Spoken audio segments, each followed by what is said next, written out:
श्री स्वामी समर्थ। तुम्हा सर्वांचं माझ्या चॅनलमध्ये मनापासून स्वागत आहे।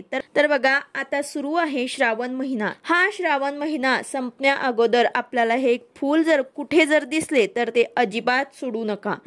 हे फूल तुम्हाला घरी घेऊन यायचं आहे। श्रावण महिना हा अत्यंत महत्त्वाचा असून खूप पवित्र मानला जातो। जर श्रावण महिना संपण्या अगोदर हे फूल भेटलं तर तुमची इच्छा जेही असते ते नक्कीच पूर्ण होईल। मनातील कुठल्याही कठीण इच्छा असो ते नक्कीच पूर्ण होतील। आर्थिक अडचणीतून असाल त्यातून सुद्धा मार्ग मिळेल। घरात धन यायला सुरुवात होईल। आयुष्याचं सोनं झाल्याशिवाय राहणार नाही। तर आता हा उपाय आपल्याला कशा प्रकारे करायचा आहे, हे फूल घरात आणायचं आहे आणि हे फूल नेमकं कोणतं आहे याविषयीची संपूर्ण माहिती मी तुम्हाला आजच्या व्हिडिओमध्ये सांगणार आहे। व्हिडिओ पूर्ण बघा जेणेकरून तुम्हाला संपूर्ण माहिती मिळेल। जर तुम्ही चॅनलवर नवीन असाल तर चॅनलला सबस्क्राइब करायला मात्र विसरू नका आणि व्हिडिओला लाईक करायला मात्र विसरू नका। तर बघा, हा उपाय आपल्याला श्रावण महिन्यामध्येच करायचा आहे। श्रावण महिन्यात तुम्ही कुठल्याही दिवशी हा उपाय करू शकतात, कारण श्रावणातला प्रत्येक दिवस हा शुभ असतो। त्यातल्या त्यात जर तुम्ही श्रावण सोमवारी हा उपाय केला तर अतिशय उत्तम, पण तुम्हाला श्रावण सोमवारी करता आला नाही तर कुठल्याही दिवशी तुम्ही करू शकतात।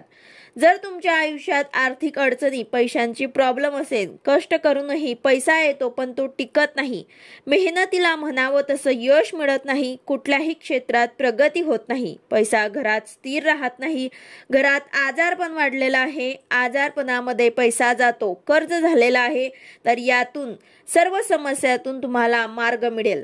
तर अशा सर्व समस्या जर तुमच्या घरात असतील तर हा उपाय तुम्ही नक्कीच करून बघा। आता हा उपाय केला म्हणजे सर्व समस्या जातील किंवा तुमचे कर्ज भेटून जाईल असंही नाही। आपल्याला कष्ट तर करायचेच आहे, पण आपल्या कष्टाला, मेहनतीला नशिबाची साथ मिळावी, महादेवाचा आशीर्वाद मिळावा, देवी लक्ष्मीचा आशीर्वाद कायम आपल्यावरती असावा, कारण लक्ष्मी ही खूप चंचल आहे। लक्ष्मी स्थिर ठेवण्यासाठी काही विशिष्ट तिथीवरती आपण जर उपाय केले तर त्यामुळे आपल्या घरामध्ये खूप काही फरक जाणवतो। तर आता हा उपाय करण्यासाठी आपल्याला हे फूल घेऊन यायचं आहे। तर ते फूल कोणतं आहे तर ते आहे गोकर्णाचे निळे फूल।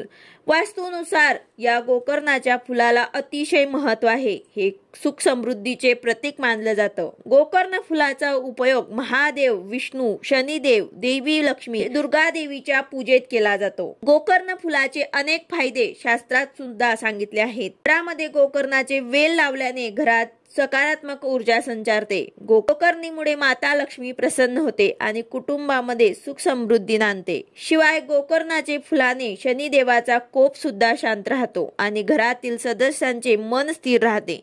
यामुळे घरामध्ये सकारात्मकता राहते, त्यामुळे सर्व कामं व्यवस्थित होतात। घरामध्ये गोकर्णी लावल्यामुळे खूप शुभ असते। यामुळे देवी लक्ष्मी आणि भगवान कुबेर सुद्धा प्रसन्न होतात आणि त्यांच्या कृपेने कुटुंबाची आर्थिक स्थिती मजबूत होते। एवढं महत्त्व या गोकर्णीच्या फुलाला आहे। म्हणूनच श्रावण महिना संपण्या अगोदरच आपल्याला गोकर्णीचं हे एक फूल घरी घेऊन यायचं आहे आणि जर तुमच्या घरामध्येच गोकर्णीचा वेल असेल तर अतिशय उत्तम। घरातच तुमच्या गोकर्णीचे फूल आहे तर त्यामुळे हा उपाय करण्यासाठी तुम्हाला कुठेही जाण्याची गरज पडणार नाही। आता यामध्ये जर तुमच्या घरात आर्थिक अडचणी असतील तर त्या दूर करण्यासाठी कर्जबाजारीपणा खूप वाढत असेल, पैशांच्या समस्या कायम तुमच्या घरामध्ये असतील तर मग तुम्ही हा एक उपाय नक्कीच करून बघा। यामुळे घरामध्ये आलेला पैसा जो आहे तो टिकून राहते, घरामध्ये लक्ष्मी ही स्थिर राहते। तर यासाठी एक गोकर्णाचे तुम्हाला निळे फूल घ्यायचं आहे आणि यानंतर एक कलशभर पाणी घ्यायचं आहे। त्या कलशात पाणी भरून घ्यायचं आहे आणि त्यामध्ये तुम्हाला चिमूटभर काळे तीळ टाकायचे आहे। यासोबतच एक चमचाभर कच्चं दूध सुद्धा त्या कलशात तुम्हाला टाकायचं आहे आणि हा कलश आणि गोकर्णाचे फूल घेऊन आपल्या घराजवळ असणाऱ्या महादेवाच्या मंदिरात तुम्हाला जायचं आहे। तिथे गेल्यानंतर कलशातले पाणी तुम्हाला शिवलिंगावर अर्पण करायचे आहे आणि त्यानंतर जे आपण फूल आणले आहे ते सुद्धा तुम्हाला थोडंसं ओलं करून घ्यायचं आहे आणि मग आपल्याला अर्पण करायचं आहे।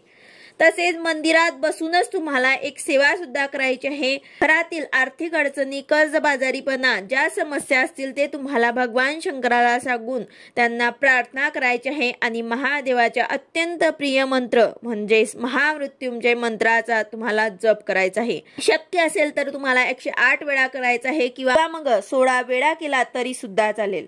बघा, या उपायाने आपल्या घरातील आर्थिक अडचणी दूर होतात. यानंतरचे फूल आपण अर्पण केलं होतं ते आपल्याला उचलून घरी घेऊन यायचं आहे आणि जिथे आपण पैसा ठेवतो तिथे म्हणजे तिजोरीमध्ये आपल्याला हे फूल ठेवायचं आहे. लक्ष्मी देवीचा वास या फुलात असतो, म्हणूनच आपल्याला हे फूल जे आहे ते आपल्याला पैसे ठेवण्याच्या जागी ठेवायचं आहे. त्यानंतर आता दुसरा उपाय, जर तुमच्या घरात आजारपण वाढलेलं असतील, खूप आजारी आहेत, काहीही केल्या आजारपण बरा होत नाही, सर्व प्रयत्न करूनही काहीही फरक पडत नसेल, तर आपण हा उपाय करू शकतात.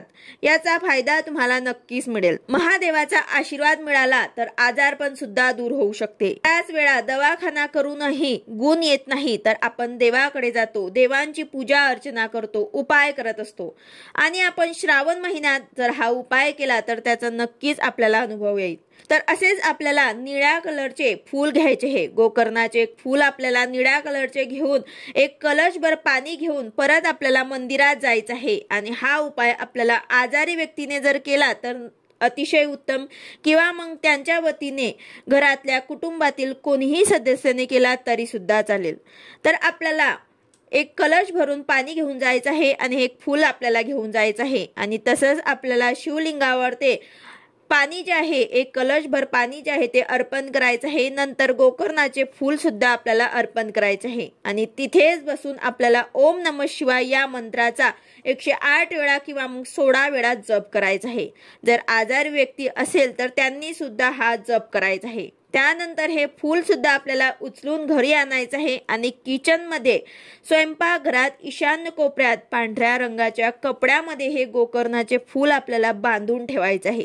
यामुळे घरात असलेले आजारपण, शारीरिक व्याधी हळूहळू नष्ट होऊ लागतात. यानंतर आता तिसरा उपाय आहे, जर तुमच्या घरामध्ये विवाह योग्य मुलं किंवा मुली असतील, त्यांच्या विवाहात काहीतरी अडथळे येत असतील, विवाहाचे योग जोडून येत नसतील, तर यासाठी हा उपाय करायचा आहे. तुम्हाला एक निळ्या कलरचे गोकर्णाचे फूल घ्यायचे आहे आणि त्यावरती तुम्हाला थोडंसं मीठ टाकायचं आहे.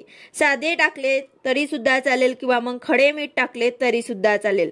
आणि हे फूल ज्या व्यक्तीचं लग्न जोडत नाही आहे, विवाह होत नाही आहे, त्या व्यक्तीवरनं तुम्हाला 7 वेळा उतरवून घ्यायचं आहे. जसा आपण उतारा करतो तसे आपल्याला हा फूल जो आहे तो उतरवून घ्यायचा आहे आणि त्यानंतर हे आपल्याला वाहत्या पाण्यात टाकायचं आहे. आता वाहत्या पाण्यात जर तुम्हाला शक्य नसेल तर एका झाडाखाली मुळाशी ठेवलं तरी सुद्धा चालेल, पण अशा ठिकाणी ठेवा जिथे कोणाचा पाय जाणार नाही, ते ओलांडलं जाणार नाही. तर ह्याची आपल्याला काळजी घ्यायची आहे. तर अशा प्रकारे तुम्हाला ज्या काही अडचणी असेल त्या प्रकारे तुम्ही उपाय करू शकतात. व्हिडिओ आवडला असेल तर लाईक करा, शेअर करा, सबस्क्राईब करा. भेटूया अशाच नवीन व्हिडिओ सोबत. श्री स्वामी समर्थ.